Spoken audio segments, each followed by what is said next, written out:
So guys, in this video we are making a coffin like this one. Now whatever you make it out of is entirely up to you. This has been absolutely made from various bits and pieces of wood that are lying around the garage and workshop, and pallets and some fence posts that are ripped down on the table saw. I didn't show that in this video, but that's what I did to make the sizing.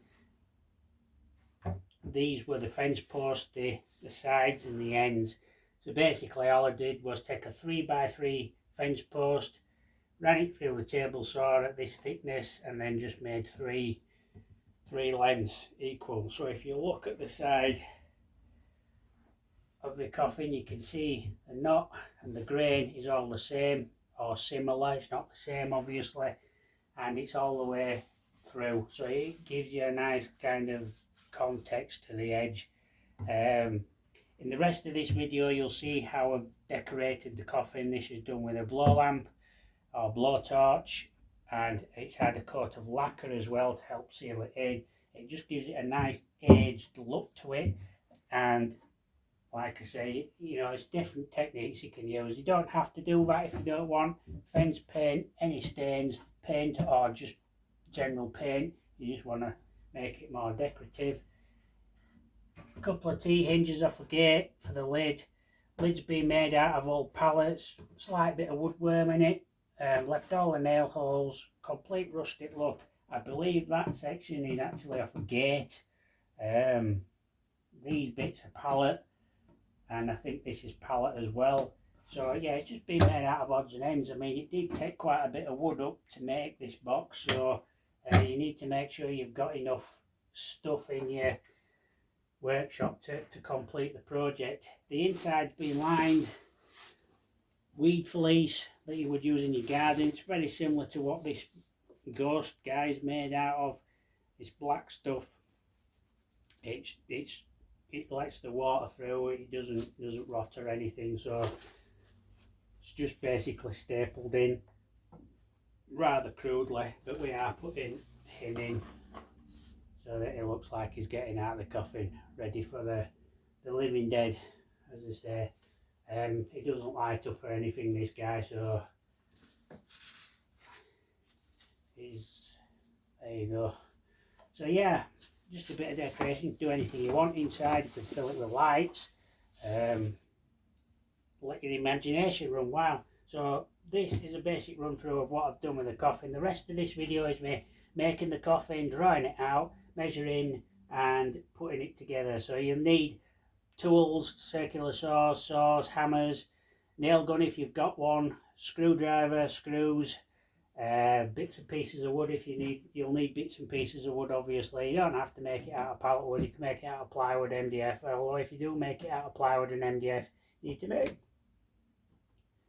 make sure that it's sealed for outdoor use. MDF's not the best thing to use for outdoors, and sometimes some of the plywoods that you get aren't the very best either. Wood does eventually rot, so you know you have to make sure it's somewhat substantial, because here in England it does rain a lot and we do have some terrible weather. So anyway, I'm not going to talk anymore. I'm going to let you watch the rest of this video, and like I said, it's just basically how I put it together and the measuring process and what I went through to get it all made ready for Halloween, like I said. So enjoy the video. Don't forget to like, subscribe to the channel. Big thank you to everybody who's doing that, and I'll catch you in another video soon. Enjoy the rest of this video. Thanks for watching.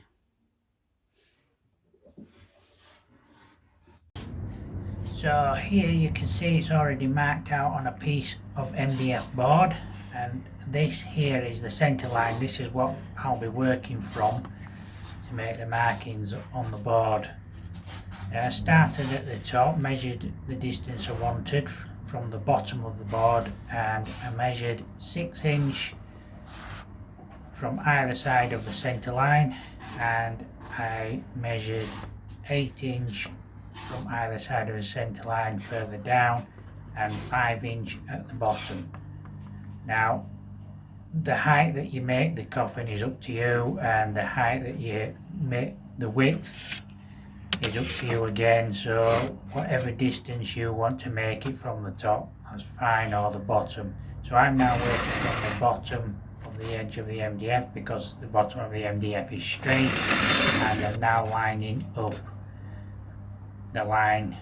I placed marks on which will keep this all square and true, and then once you've got it all square and your lines and markers in place, it's a case of playing dot to dot with your pencil. Like I say, from the top there you can work your way down with your markings. So these are something I made earlier with the lats, glued and clamped together with clamps like these. We have a F clamp on the left and an Irwin quick grip clamp on the right. So you can use things like that just to clamp the wood. So what I'm doing now is taking one of the boards and offering it up to my first line on the MDF board. What I will do now, I am holding the camera while working, so it's very difficult. So all I'm doing now is drawing a line on the inside, which will help me create a template for the boards to sit on when I start putting the thing together. So I'll be doing this all the way around, and obviously, like I said, I am holding the camera at the same time while I'm trying to balance a piece of wood on the board.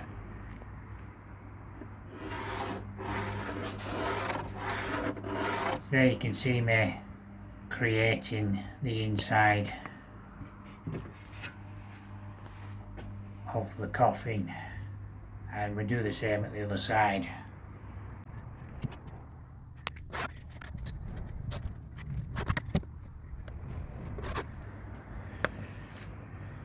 Once we've done that, we need to find the angles. Obviously I've just got the bottom one to do now.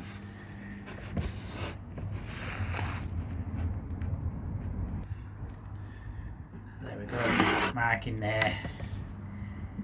Now I'm using a speed square for the next bit, but if you have an angle finder then you could probably use that as well. So there you go, pivot point of the speed square, and then I'm finding the angle, and I believe that that is about 47 degrees, 46.5 degrees maybe. So all I'm doing is I'm lining up with the inside mark of where I've just been marking with the point at the bottom corner, and that kind of gives me the angle that I need to cut. So I'm using a chop saw for doing this, and as you can see there is an angle finder on the chop saw. Now normally they go down to 45 degrees, and as you can see there are extra markings on mine. Now if your saw won't quite go over, there is a adjustable screw usually on the side somewhere, and all you need to do is adjust it, turn it in so that it's going in, and you should be able to get the angle that you need. So this, like I say, is 46.5, 47 degrees. So I'll be able to bring the saw all the way over now, so it's going past 45 degrees. And then all I need to do is lock the saw off so it doesn't move, and then make my cut. So there you go, I've made my cut, and I need to do this on the other pieces as well. And then we'll take them back outside and start finding the other angles so that I know where they are and what angles, if I need to trim the angles a bit further. But these look alright to me. I'm not looking for perfection here, it is a bit of a rustic project is this, so yeah. So there you can see I'm just marking out where I need to cut again on the inside. So I'll find the angle of this area for the boards and then make my cuts there as well. And the next thing I need to do is assemble the coffin, which is all I'm doing is gluing the edges for a start, and making sure there's plenty of PVA glue. It's just universal PVA glue, this, nothing special. Been using PVA glue for years. It comes in various containers and that you can find. You can buy a big 5 litre tub for cheaper than a small bottle sometimes, but it's all the same stuff as PVA glue. So there, I've got it stuck together, and I'm using my Stanley nail gun just to tack it together and hold it together at the bottom. And there you can see I've cut the other pieces there all ready to go together, so we'll get them glued up. Now I am also going to be putting some supports in the corners where the joints are. You can see I've cut some already, again pinning them in, putting some screws in. I've also done the angle further up as well, and as you can see I've also done the bottom of the coffin. There you go. You can see a lot of glue splurging out there as well, which is it's not an issue. All I've done there is taken some boards and nailed them on, and what I'll be doing is cutting them on my table saw level with the coffin edges. This is the lid that I've made, and what I've done again is taken some more boards and basically screwed them together. After I've clamped them, of course, I've glued and clamped the top lid, and we'll need to let that dry. It's a nice sunny day, so it shouldn't take too long. And here you see me ready to get the lid cut to size for the top of the coffin now. So there is my trusty propelling pencil, which is different to the other one, you'll probably notice. And I'm removing the clamps now because I don't need them anymore. This PVA glue has a really good strong adhesion to wood, and all I've done is use some scrap pieces of wood for the lid. Again, it's just a rustic look. You got to understand the coffin's been in the ground for a long time, so I'm not looking for perfection here. It is just a Halloween decoration used for one night, so it's not what we're going for here. It's not the look we're going for. So what I'm going to do is take the coffin box and just put it on top of the lid, making sure everything is covering, and I will draw around the coffin then.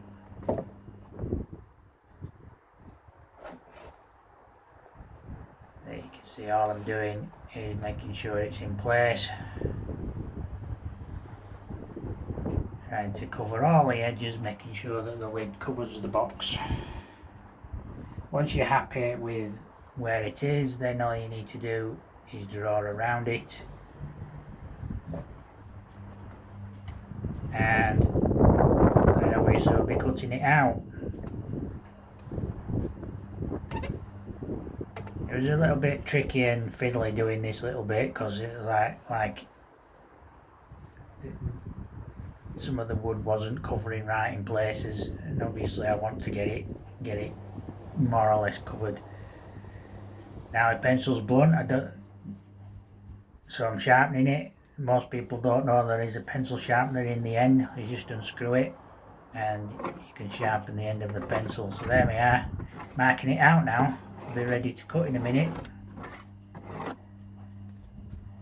You see that I'm using a cordless silver line circular saw,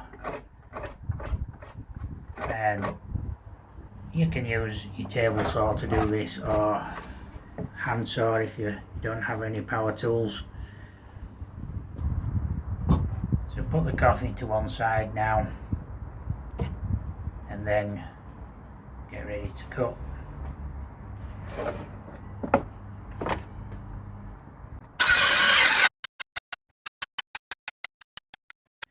So I speeded this little bit up now, so obviously not interested in me cutting everything and trimming it down to size, which is what I'm doing here.